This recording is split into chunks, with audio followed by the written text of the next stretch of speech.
नमस्कार दर्शकों, स्वागत है आप सभी का डीडी उत्तराखंड के खास कार्यक्रम उड़ान में। मैं हूं आपके साथ श्वेता भंडारी।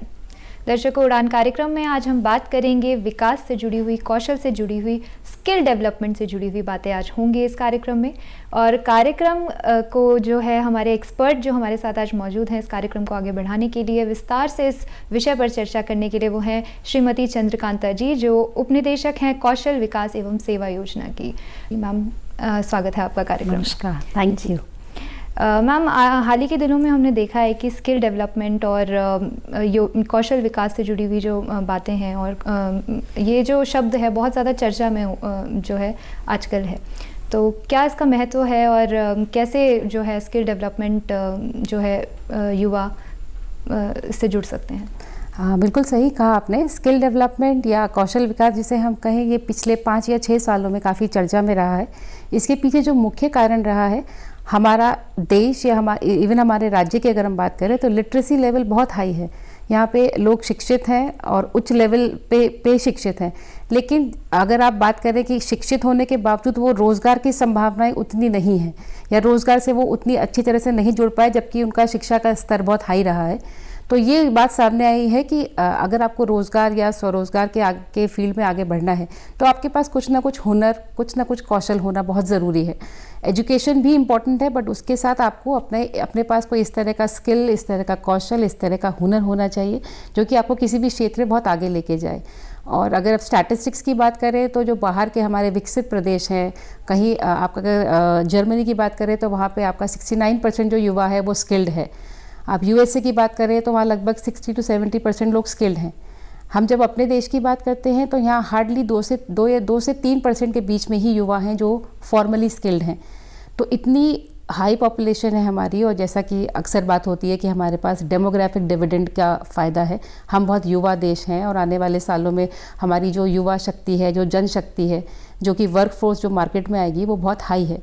तो अगर हम इस अपने ह्यूमन रिसोर्स कैपिटल का बहुत अच्छे से इस्तेमाल करना चाहते हैं तो हम ये बहुत ज़रूरी है कि इन युवाओं के पास उस तरह का कौशल हो जो आने वाले वर्षों में बाज़ार की जो भी मांग बनेगी उसके हिसाब से इनके पास अपना कौशल हो, और ये इस तरह से कौशल विकास करें अपना कि आगे जो भी रोज़गार की संभावना है उनसे जुड़ पाए। इसीलिए पिछले 5 से 6 वर्षों में स्किल डेवलपमेंट को बहुत अधिक महत्व दिया जा रहा है। विभिन्न जो आगे मंत्रालय हैं, विभिन्न विभाग हैं, वो अलग अलग तरह की योजनाएं निकाल रहे हैं जिसमें कि हमारे जो देश के युवा हैं, राज्य के युवा हैं, वो इन प्रशिक्षण कार्यक्रमों में पार्टिसिपेट करें और अपने कुशल और अपने हुनर को निखारें, ताकि जो भारत की ये एडवांटेज है, युवा देश होने का जो एडवांटेज है, उसको हम बिल्कुल सही रूप में उसको विकसित कर पाएँ और इन युवाओं को हम कौशल से जोड़ पाएँ। इसीलिए स्किल का महत्व है। जी, आपने बात करी जर्मनी और अन्य देशों की जो है, तो इसी प्रकार से अंतर्राष्ट्रीय जो है युवा दिवस, जो युवा कौशल दिवस जिसे हम कहते हैं, ये 15 जुलाई को मनाया जाता है हर वर्ष। तो ऐसे में कौन सी स्कीम्स जो हैं आने वाले समय में, या कौन सी स्कीम्स राष्ट्रीय लेवल पर भी और राज्य स्तर पर भी उपलब्ध हैं?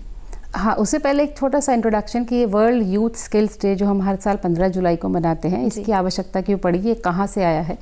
तो जैसा कि मैंने कहा कि हमारे जो देश के, विश्व के जो युवा हैं, उनको एक अच्छी रोज़गार, एक डिसेंट वर्क अवेलेबल कराना, ये हमारा एक सस्टेनेबल डेवलपमेंट गोल भी है कि हम आर्थिक समृद्धि के लिए अपने युवाओं को एक अच्छा रोज़गार उपलब्ध कराएं। और अच्छा रोज़गार उपलब्ध कराने के लिए कौशल की जो महत्वपूर्ण भूमिका है, उसी को अंडरलाइन करते हुए यूनाइटेड नेशंस ने वर्ष 2015 में 15 जुलाई को वर्ल्ड यूथ स्किल्स डे मनाने का ऐलान किया था, और वर्ष 2015 से ही ये दिवस मनाया जा रहा है। और उसी के क्रम में हमारी सरकार द्वारा, हमारी जो केंद्र सरकार है उनके द्वारा 15 जुलाई 2015 को national skill development mission launch किया गया था। और national skill development mission launch करने के बाद ही उसी के तारतम्य में फिर ये सारे प्रोग्राम, जितनी स्कीम्स जिनकी आप बात कर रहे हैं, वो रन करते हैं। तो उस पर अगर हम मुख्यतः बात करें तो जो हमारा सेंट्रल लेवल पे हमारा जो कौशल विकास मंत्रालय है, उनकी जो सबसे महत्वपूर्ण फ्लैगशिप स्कीम है वो है प्रधानमंत्री कौशल विकास योजना। इसके अलावा 19 मंत्रालय हैं जिनके द्वारा विभिन्न प्रकार की कौशल विकास योजनाएं संचालित की जा रही हैं। अगर आप रूरल डेवलपमेंट डिपार्टमेंट की बात करें तो उनके द्वारा दीनदयाल उपाध्याय कौशल विकास योजना संचालित की जाती है। शहरी विकास विभाग द्वारा भी संचालित की जाती है। तो इस प्रकार अलग अलग मंत्रालय द्वारा अलग अलग प्रकार की स्कीम चलाई जाती हैं। जहाँ तक कौशल विकास मंत्रालय की बात है, तो जो प्रमुख योजना है वो प्रधानमंत्री कौशल विकास योजना है, जो वर्ष 2015 से संचालित है, जब से आपका national skill development mission launch हुआ है। तो इसके 2 संस्करण आ चुके हैं, प्रधानमंत्री कौशल विकास योजना 1 और 2, और लास्ट ईयर के एंड में प्रधानमंत्री कौशल विकास योजना 3.0 भी लॉन्च हुई थी, और इस वर्ष इसका 4था संस्करण आना है, प्रधानमंत्री कौशल विकास योजना का जो नेक्स्ट फेज़ आएगा। तो ये मुख्य स्कीम है। अगर इसकी डिटेल की हम बात करें तो यह योजना 2 चरण में लागू होती है। जो इस योजना के लक्ष्य हैं उसको 75% जो लक्ष्य है वो भारत सरकार द्वारा सीधे इम्प्लीमेंट किया जाता है, और जो 25% का लक्ष्य है वो विभिन्न राज्य सरकारों द्वारा इम्प्लीमेंट किया जाता है। जी, जैसे आपने बात करी विभिन्न राज्य स्तर पर भी और जो सेंट्रल गवर्नमेंट है, दोनों ही मिलकर ये कार्य कर रहे हैं। तो ऐसे में कौन कौन से सेक्टर्स इसमें जो है स्किल डेवलपमेंट में जुड़े हुए हैं? देखिए, स्किल डेवलपमेंट अगर मैं आपको थोड़ा सा ब्रीफ दूँ, इसका इकोसिस्टम किस तरह से काम करता है। अगर आप देखें तो 2015 में जब से ये national skill development mission launch हुआ था, उसी के साथ ही भारत सरकार में कौशल विकास मंत्रालय भी स्थापित किया गया था, जो कि पूर्व में नहीं था। इस प्रोग्राम और इस स्किल डेवलपमेंट की महत्वता के दृष्टिगत ये मंत्रालय स्थापित किया गया था। तो वहाँ पर हमारा कौशल विकास एवं उद्यमशीलता मंत्रालय है। उसके अंतर्गत आपकी 2 मेजर बॉडीज़ हैं। एक तो नेशनल स्किल डेवलपमेंट कॉरपोरेशन, जो कि विभिन्न स्कीम, चाहे हम प्रधानमंत्री कौशल विकास योजना की ही बात करें, उसका इम्प्लीमेंटेशन पार्ट वो देखते हैं। स्कीम का इम्प्लीमेंटेशन करना, अगर उसका कोई पोर्टल है तो पोर्टल डेवलप करना, उस पोर्टल को संचालित करना, उस स्कीम की क्या गाइडलाइंस होंगी, क्या दिशा निर्देश होंगे, किस तरह से बेनिफिशरीज़ का सिलेक्शन होगा, कौन लोग इस स्कीम में भाग लेने के लिए अहर होंगे, जो आपके इस स्कीम को इम्प्लीमेंट करने के लिए जो ट्रेनिंग पार्टनर्स होंगे उनका चयन कैसे होगा, उनका सेंटर कैसे बनेगा, ये सारी गाइडलाइंस एनएसडीसी द्वारा तय की जाती हैं। तो इम्प्लीमेंटेशन पार्ट एनएसडीसी द्वारा देखा जाता है। फिर जो सबसे इम्पॉर्टेंट इसका पार्ट होता है, आपने कोई भी पाठ्यक्रम चलाया, उसका सर्टिफिकेशन, उसके सर्टिफिकेशन की क्या वैल्यू है, क्या नेशनल लेवल पे, अगर मैंने उत्तराखंड में कोई ट्रेनिंग ली है तो अगर मैं किसी दूसरे स्टेट में जाती हूँ तो क्या वहाँ भी मेरा सर्टिफिकेट वैलिड होगा कि नहीं, ये बहुत इंपॉर्टेंट है। तो एक उसको नेशनल लेवल पे रिकग्निशन देने के लिए इसका सर्टिफिकेशन भी नेशनल लेवल पे ही होता है। उसके लिए जैसा आपने बात किया कितने सेक्टर्स हैं, इस समय हमारी करीबन 29 सेक्टर स्किल काउंसिल्स हैं। सेक्टर स्किल काउंसिल मतलब किसी एक सेक्टर में उसके जो एक्सपर्ट्स होंगे उनकी एक काउंसिल बनती है। अगर मैं आपको एग्जांपल दूं, अगर आप ऑटोमोबाइल की बात करें तो ऑटोमोबाइल सेक्टर स्किल काउंसिल है, तो उस काउंसिल में ऑटोमोबाइल से जुड़े हुए जो मेजर स्टेक होल्डर्स हैं, जो कि इंडस्ट्री का पूरा इंडस्ट्री का पूरा किस तरह से वो काम करेगी, किस तरह के उसमें आने वाले टाइम में किस तरह के स्किल्स की ज़रूरत पड़ेगी, आने वाले टाइम में किस तरह की जॉब्स आएंगी, जो ये पूरा डिसाइड करते हैं, उन्हीं के द्वारा एक सेक्टर स्किल काउंसिल बनाई जाती है। और उस सेक्टर स्किल काउंसिल द्वारा ही इनका अलग अलग पाठ्यक्रमों का क्या सिलेबस रहेगा, क्या किस तरह की उनमें ट्रेनिंग रहेगी, किस तरह के आने वाले जॉब्स होंगे जिनके हिसाब से हमें अपने युवाओं को तैयार करना है। तो सर्टिफिकेशन वाला पार्ट सेक्टर स्किल काउंसिल द्वारा देखा जाता है, और जो स्कीम का इम्प्लीमेंटेशन है वो overall national skill development corporation द्वारा देखा जाता है। एक और जो इसमें इम्पॉर्टेंट चीज़ है जो हाईलाइट करना चाहूँगी मैं यहाँ पे, कि अभी तक स्किल ट्रेनिंग जो है अलग अलग विभागों द्वारा दी जाती रही है। मतलब ट्रेनिंग्स तो हमारा बहुत ही इंटीग्रल पार्ट रहा है पहले से, लेकिन होता क्या है कि अलग अलग विभाग एक ही चीज़ की ट्रेनिंग देंगे तो अलग अलग तरह से देते हैं। तो उनको स्टैंडर्डाइज करने के लिए भारत सरकार का जो कौशल विकास मंत्रालय है, उनके द्वारा एक नेशनल स्किल क्वालिफिकेशन फ्रेमवर्क बनाया गया है। तो अगर हम उसमें अलग अलग सेक्टर्स की बात करें, कुल 32 सेक्टर्स हैं उसमें, एरोस्पेस एंड एविएशन से लेके agriculture, food processing, electronics, electrical, tourism, मतलब जितने भी जॉब्स मार्केट में होते हैं उन सबको लेते हुए सेक्टर्स बनाए गए हैं। उन सेक्टर्स में जो जॉब रोल्स हैं, जॉब रोल स्किल का डेफिनेशन है, अगर आप इसको आम भाषा में कहें तो आपके पाठ्यक्रम या आपका जो ट्रेनिंग कोर्स होता है, तो उन जॉब रोल्स को स्टैंडर्डाइज करना। अगर मैं यहाँ पर फॉर एग्जांपल एग्रीकल्चर के किसी सेक्टर में ट्रेनिंग ले रही हूँ, ऑर्गेनिक ग्रोवर एक हमारा जॉब रोल है, अगर मैं यहाँ वो ट्रेनिंग ले रही हूँ तो अगर दूसरे राज्य में कोई दूसरा बच्चा ले रहा है तो वो भी वही पढ़ रहा होगा जो मैं पढ़ रही हूँ, क्योंकि एक स्टैंडर्डाइजेशन है। तो जॉब रोल्स का स्टैंडर्डाइजेशन है, उसके बाद जब आपको सर्टिफिकेट मिलता है उसका भी स्टैंडर्डाइजेशन है कि आपने किस लेवल का कोर्स किया है। लेवल 3, लेवल 1 to 10 डिफाइंड है इसमें। लेवल 1 बिल्कुल बेसिक लेवल है, level 10 is suppose to be like PhD के बराबर माना जाता है। तो आप अपना स्किल अपग्रेड कर सकते हैं। अगर मैंने अभी लेवल 3 लिया है तो मैं आगे जाके लेवल 4, लेवल 5 भी कर सकती हूँ।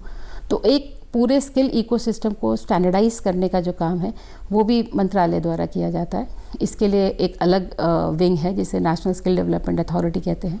तो ये अलग अलग विंग्स हैं मंत्रालय के जो पूरे इस स्किल इकोसिस्टम को एक फ्रेमवर्क देने की बात हो रही है, ताकि कहीं भी अगर स्किल ट्रेनिंग हो पूरे देश में, उसमें एक रूपता रहे, एक स्टैंडर्डाइजेशन रहे और एक क्वालिटी इंश्योर्ड रहे कि अगर ये ट्रेनिंग इस लेवल की कहीं भी हो रही है, देश के किसी भी राज्य में किसी भी कोने में हो रही है, तो इसका सर्टेन स्टैंडर्ड रहेगा, एक स्टैंडर्ड सिलेबस रहेगा, एक स्टैंडर्ड उसका असेसमेंट का तरीका रहेगा और सर्टिफिकेशन भी उसका स्टैंडर्ड होगा, जिसकी मान्यता आपकी पूरे देश में रहेगी जी। तो ये एक बेसिक फ्रेमवर्क है हमारे पूरे स्किल इकोसिस्टम का।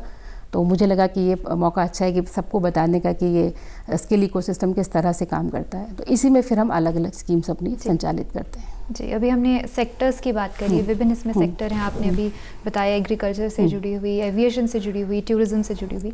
तो इसके साथ किस प्रकार के कोर्सेज होते हैं? क्या शॉर्ट टर्म होते हैं, लॉन्ग टर्म होते हैं? किस प्रकार की ड्यूरेशन रहती है?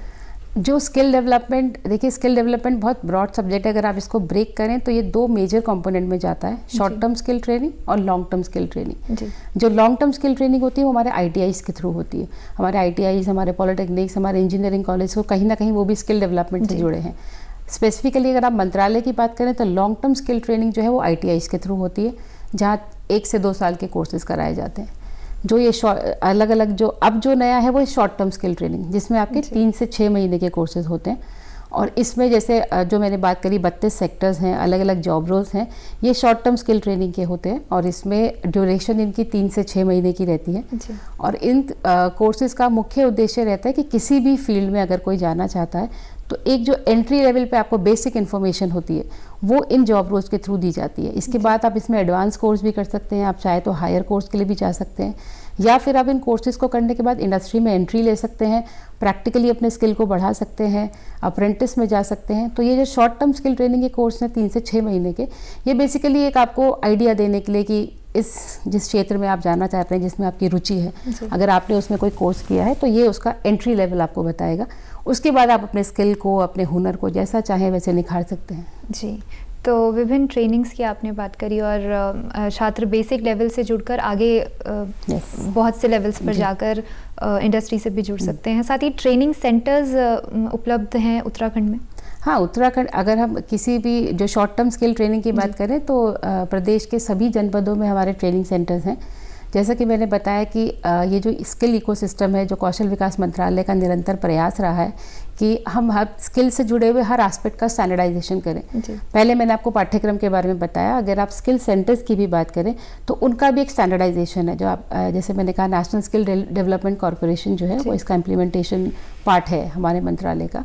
तो कोई भी अगर कोई प्रशिक्षण प्रदाता, ट्रेनिंग प्रोवाइडर कोई सेंटर बनाना चाहते हैं, उसके लिए भी मानक निर्धारित हैं। अगर मुझे किसी एक सेक्टर में, अगर मैं टूरिज्म की बात करूं, मुझे मल्टी क्विजीन कुक एक हमारा जॉब रोल होता है, अगर मुझे मल्टी क्विजीन कुक में ट्रेनिंग देने के लिए सेंटर बनाना है तो उसके पूरे मानक भारत सरकार द्वारा निर्धारित किए गए कि उसमें कितना क्लासरूम होना चाहिए, कितने मतलब उसके यहाँ तक कि उसके पैरामीटर्स क्या रहेंगे, उसका आपका क्लासरूम का क्या स्क्वायर फीट एरिया रहेगा, वो तक डिफाइंड है।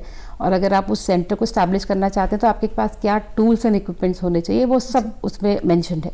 अगर आप उसमें अगर मैनुअल में देखें, उसी मानकों के हिसाब से ही आपको अपना सेंटर बनाना है।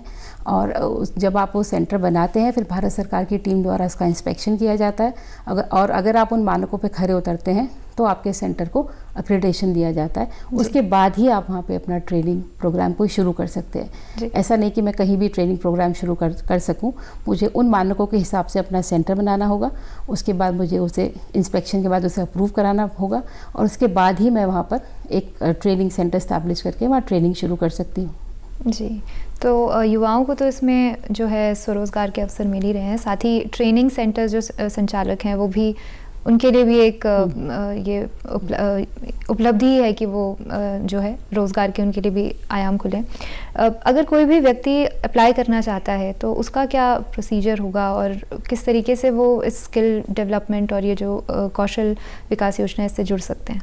अगर कोई युवा है जो इस ट्रेनिंग को लेना चाहता है तो उसमें या तो वो अगर अब किसी जनपद में है तो उस जनपद के जो हमारे एम्प्लॉयमेंट ऑफिसेज हैं, क्योंकि जनपद लेवल पे हमारे जो डिस्ट्रिक्ट एम्प्लॉयमेंट ऑफिसेज हैं वही इस काम को आगे देखते हैं। तो कोई भी युवा अगर किसी जॉब रोल में लेना इंटरेस्टेड है, पूछना चाहता है, करना चाहता है, तो वो उस जिले के सेवायोजन कार्यालय से संपर्क कर सकता है कि उसके जिस क्षेत्र में वो जाना चाहता है उससे संबंधित ट्रेनिंग सेंटर कहाँ होंगे। अन्यथा वो हमारी वेबसाइट, मैं उसका एड्रेस भी बता देती हूँ एक बार, www.uksdm.org।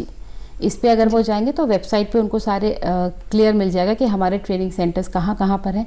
तो वो चाहे तो उन ट्रेनिंग सेंटर्स से सीधे से संपर्क कर सकता है, तो आने वाले जो भी बैचेस वो अपलोड करेंगे अपने, उनमें वो युवा पार्टिसिपेट कर सकता है, या फिर हमारी वेबसाइट पे वो अपना रजिस्ट्रेशन भी करा सकता है। और वैसे निकटतम सेवायोजन कार्यालय में जाएंगे तो उनको जानकारी इसकी पूरी मिल जाएगी। जी, अभी ट्रेनिंग जो एप्लीकेशन प्रोसीजर है आपने पूरा बताया, वेबसाइट है, इस पे भी आप जा सकते हैं, और जो निकटतम ट्रेनिंग एम्प्लॉयमेंट ऑफिसर्स है वहाँ जाके भी संपर्क कर सकते हैं। साथ ही पार्टिसिपेशन किस प्रकार का होता है? जैसे हमने देखा विभिन्न सेक्टर्स हैं, इसमें अलग अलग प्रकार के सेक्टर्स हैं, तो पार्टिसिपेशन किस प्रकार से होता है, किस प्रकार से युवा जुड़ते हैं, और मेल फीमेल रेशियो क्या रहता है? हाँ, इसमें तो हमारा मतलब अगर आप मेल फीमेल की बात करें तो उत्तराखंड में लकीली हमारा फीमेल पार्टिसिपेशन काफ़ी हाई है। अगर हम प्रधानमंत्री कौशल विकास योजना की बात करें तो उसमें हमारा 55 to 60% फीमेल पार्टिसिपेशन है। और जो अलग अलग सेक्टर्स हैं, कुछ सेक्टर्स ऐसे हैं जिसमें महिलाएं ही ज़्यादा आगे आती हैं, जैसे कि आपका अपैरल सेक्टर है या आपका ब्यूटी सेक्टर है, इसमें महिलाएं अमूमन ज़्यादा आगे आती हैं। कुछ जो हमारे हार्ड कोर स्किल से रिलेटेड जॉब रोल्स हैं, जैसे फिटर है, वेल्डर है, इसमें ज़्यादातर जो है लड़कों का पार्टिसिपेशन ज़्यादा रहता है। अदरवाइज सेंटर्स जो बनते हैं वो मतलब लड़कियां और लड़कों दोनों के लिए बनते हैं। कुछ जॉब रोल्स होते हैं जिसमें महिलाओं की रुचि ज़्यादा होती है, तो उसमें आपका महिला पार्टिसिपेशन ज़्यादा होता है। और अब लेकिन समय के साथ साथ धीरे धीरे चीज़ें बदल रही। कुछ जॉब रोल्स ऐसे भी हैं जो अभी तक माने जाते थे कि उसमें महिलाएं नहीं आती, लेकिन अब लड़कियां उसमें भी आगे आ रही हैं। तो अलग अलग जॉब रोल्स में जैसे पेंट्स एंड कोटिंग का एक जॉब रोल है, तो उसमें अब कई बार हमने देखा, हमारे राज्य में तो नहीं लेकिन अन्य राज्यों में देखा, वहाँ महिलाओं ने भी बढ़ चढ़ के हिस्सा लिया है। इलेक्ट्रिशियन के कुछ जॉब रोल्स में महिलाएं भी हैं, तो वो कुछ पॉजिटिव सिग्नल्स हैं कि ठीक है, आप हर तरह के job role open to all हैं, बट जॉब रोल्स की जो रेंज है वो बहुत ज़्यादा है। 32 सेक्टर जैसे मैंने बताया, उसमें करीबन 2200 के करीब जॉब रोल्स हैं। तो युवाओं के लिए चूज़ करने के लिए बहुत वाइड रेंज है। वो अगर किसी भी स्किल में अगर वो चाहते हैं कि वो करें, तो उनके लिए पाठ्यक्रम तैयार किए गए। अब ये उनके ऊपर है, वो अपनी रुचि दिखाएंगे तो उनको जितना इतने वाइड अरे ऑफ जॉब रोल्स हैं, वो चाहे तो जिसमें भी चाहे उनको उसमें स्किल ट्रेनिंग मिल जाएगी। जी, साथ ही अलग अलग ड्यूरेशन भी हैं, तो अपने रुचि के हिसाब से और अपने जो भी उनकी रुचियां हैं उसके हिसाब से वो सेलेक्ट कर सकते हैं युवा।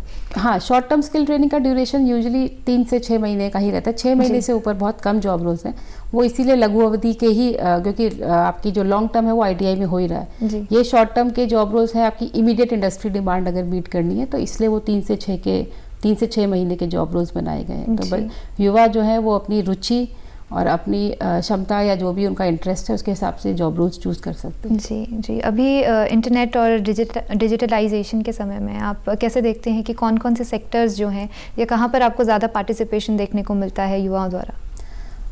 अगर हम अपना बात करें कि आने वाले सालों में जो सनराइज सेक्टर्स जिन्हें आप कहते हैं, जिनमें आने वाले टाइम में बहुत अपॉर्चुनिटीज़ हैं, तो जैसे आपने सही कहा, IT सेक्टर है। आजकल डिजिटल हर चीज़ का डिजिटाइजेशन है, चाहे वो पढ़ाई हो, चाहे वो शॉपिंग हो, मार्केटिंग हो, हर चीज़ ऑनलाइन है। तो इस फील्ड में अपना करियर बनाने के लिए युवाओं के पास बहुत संभावनाएं हैं। और IT में ही बहुत हाई एंड स्किल्स की भी बात आजकल होती है। अगर आप आर्टिफिशियल इंटेलिजेंस की बात करें तो आजकल हर चीज़ स्मार्ट हो गई है। फ़ोन भी स्मार्ट है, TV भी स्मार्ट है, इक्विपमेंट्स भी स्मार्ट हैं।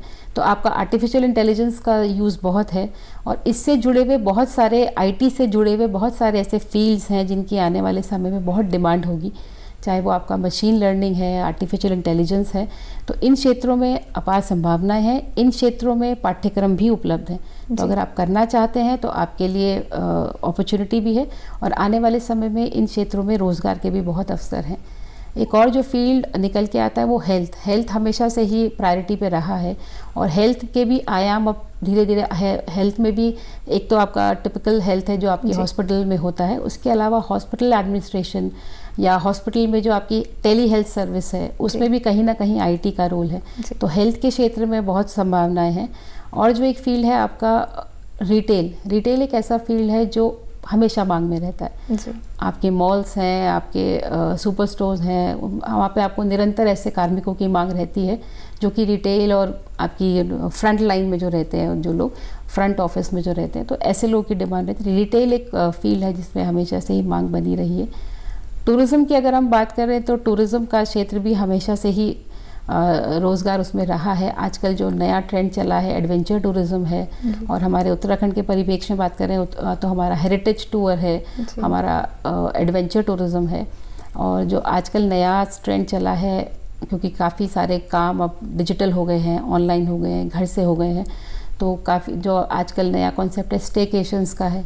आप अपना काम भी कर रहे हैं ऑनलाइन और आप कहीं वेकेशन पे भी हैं। और उत्तराखंड क्योंकि उस तरह से बहुत ही उस तरह की नेचुरल ब्यूटी के साथ है कि लोग यहाँ आना चाहते हैं, तो अगर आईटी कनेक्टिविटी अच्छी है तो लोग यहाँ आना नेचुरली, जो आपकी आसपास की पॉपुलेशन है जो बड़े बड़े शहरों में रहती है, उनको भी एक मौका मिलता है कि नेचर के करीब आएँ। तो अगर नेचर के पास रहते हुए ही वो अपना काम भी कर लें, क्योंकि काफ़ी काम आजकल ऑनलाइन हो गए हैं, तो उस तरह का एक कॉन्सेप्ट अब निकल के आ रहा है कि लोग अपना काम भी कर रहे हैं और एक तरह से छुट्टियाँ भी मना रहे हैं। तो ये एक कॉन्सेप्ट है जो मुझे लगता है हमारे स्टेट के लिए बहुत इंपॉर्टेंट है, क्योंकि हमारे स्टेट में उस तरह के काफ़ी सारे एवेन्यूज़ हैं, चाहे वो होम स्टेज़ हैं या छोटे छोटे रिजॉर्ट्स हैं, जहाँ लोग आएँ और अपना काम भी करें और अपने काम के साथ साथ अपना स्टे भी। तो स्टेकेशंस आप नई चीज़ है, तो वो हमारा टूरिज़्म के क्षेत्र में एक है। बाकी आपका इलेक्ट्रॉनिक्स का फील्ड है जो हमेशा से ही ग्रो करता रहा है। आपकी मोबाइल डिवाइसेस हैं, आपके स्मार्ट टीवीज़ हैं, आपकी स्मार्ट डिवाइसेस हैं, तो इलेक्ट्रॉनिक्स का फील्ड है जो हमेशा से ही डिमांड में रहेगा, क्योंकि गैजेट्स कहीं ना कहीं आपकी ज़िंदगी के पार्ट हमेशा ही रहेंगे। तो जहाँ गैजेट्स रहेंगे वहाँ इलेक्ट्रॉनिक्स का यूज़ भी रहेगा। तो ये भी एक इम्पॉर्टेंट सेक्टर है जहाँ बच्चे चाहें, अगर उनका थोड़ा सा भी इंटरेस्ट है, तो वो इस फील्ड को भी एक्सप्लोर कर सकते हैं। जी, इलेक्ट्रॉनिक के साथ साथ टूरिज़्म और बहुत से आपने जो है सेक्टर्स के बारे में विस्तार से बताया। साथ ही अगर हम स्कीम्स की बात करें आगे आने वाली, तो किस प्रकार की स्कीम्स जो हैं हम फ्यूचर में देखते हैं राज्य में होंगी या नेशनल लेवल पे जो हैं उपलब्ध होंगी? नेशनल लेवल की अगर आप बात करें तो जैसे मैंने पहले भी बताया, प्रधानमंत्री कौशल विकास योजना का नेक्स्ट फेज़ अब आएगा, तो वो हम लॉन्च करेंगे। इसके अलावा अगर अब स्पेसिफिकली मैं अपने विभाग की बात करूं तो एक वर्ल्ड बैंक का प्रोजेक्ट है, तो जिसके तहत भी हम स्किल ट्रेनिंग करा रहे हैं। उसमें हमारा प्रयास है कि हम कुछ हाई एंड स्किल्स, जैसे हमने बात करी आईटी की, जैसे हमने बात करी हेल्थ की, इन्हीं सेक्टर्स पे फोकस करते हुए हम ट्रेनिंग प्रोग्राम ऑर्गेनाइज करें। तो वो वर्ल्ड बैंक फंडेड एक हमारी स्कीम है, उसके तहत हम वो करेंगे।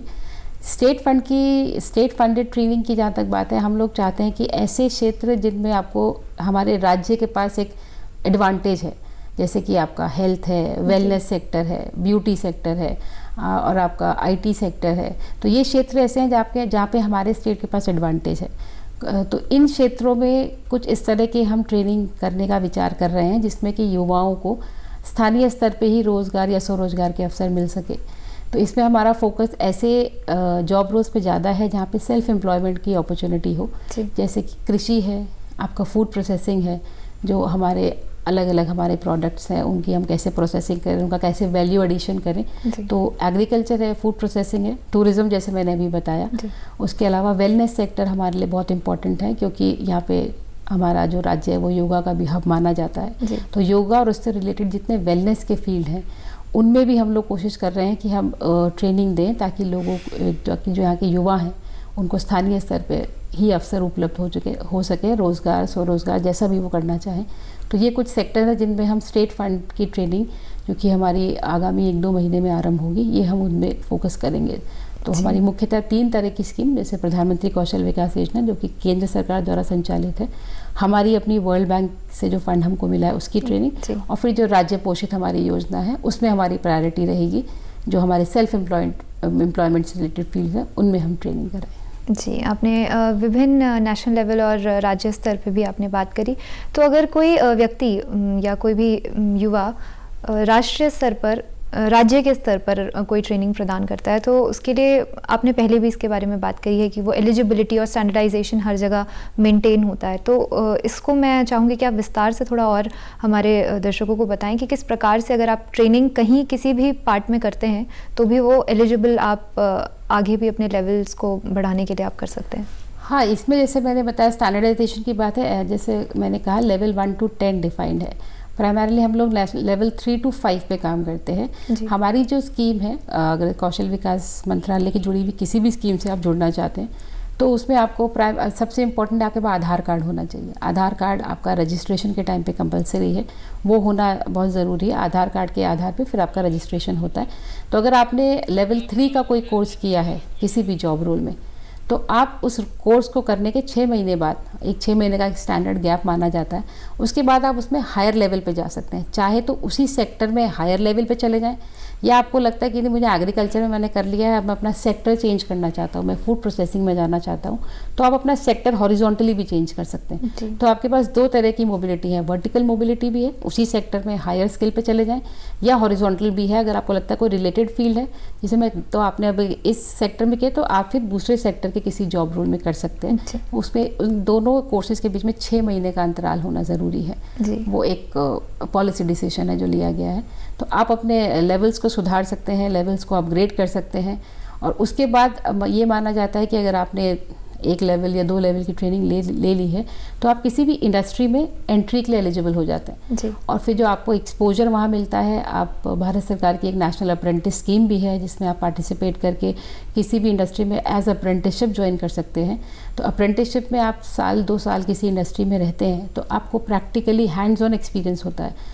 तो उसके बाद जो एक्सपोजर आपको इंडस्ट्री में जाके उस एनवायरनमेंट में जाके मिलेगा उसकी कोई तुलना नहीं है जी। तो आप उसके बाद अगर आप चाहें तो उसी इंडस्ट्री में रह सकते हैं, या आपको लगता है कि आप इसके आगे के लेवल पे जाना चाहते हैं तो आप एडवांस कोर्सेज भी कर सकते हैं जी।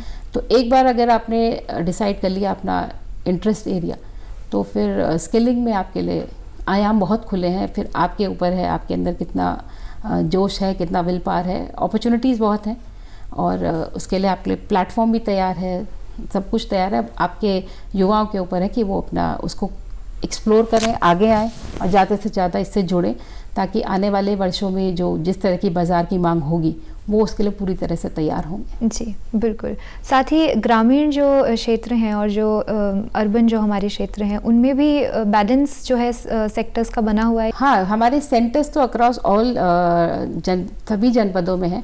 अगर आप ग्रामीण और शहरी उसकी बात करें तो मैं बताना चाहूँगी कि एक रूरल जो ग्राम्य विकास विभाग है उनकी एक स्पेशल स्कीम है दीनदयाल उपाध्याय कौशल विकास योजना, जो कि मुख्यतः ग्रामीण परिवेश के जो युवा हैं उन्हीं के लिए डिज़ाइन की गई है। और ये उसमें उन्हीं बच्चों को लेते हैं जो ग्रामीण परिवेश से आते हैं, और ये पूरी तरह से रेजिडेंशियल ट्रेनिंग है। जो भी इनका ट्रेनिंग होता है वो रेजिडेंशियल होती है। और इसके अलावा अगर आप डेली ट्रेनिंग करना चाहते हैं, मतलब आप रेजिडेंशियल में नहीं जाना चाहते, तो प्रधानमंत्री कौशल विकास योजना है, वो डे बोर्डिंग जिसे कहते हैं, आपकी दिन में 4 से 5 घंटे की ट्रेनिंग होती है। तो सेंटर्स ग्रामीण क्षेत्र में भी है, शहरी क्षेत्र में भी है, और अगर आप रेजिडेंशियल करना चाहें वो ऑप्शन भी आपके पास है। तो जैसा मैंने कहा कि सरकार मतलब का प्रयास है कि हम हर युवा तक पहुँचे, कोशिश निरंतर जारी है। हो सकता है कहीं हमारे सेंटर्स अभी ना बने हों, लेकिन जैसे जैसे डिमांड आएगी, अगर लगता है कि इस क्षेत्र में युवाओं की मांग बहुत अधिक है तो वहाँ भी सेंटर्स बनेंगे। हमारी ITIs अक्रॉस सभी जनपद में है। तो हमारा प्रयास तो पूरी तरह से आप तक पहुंचने का है, युवाओं तक पहुंचने का है।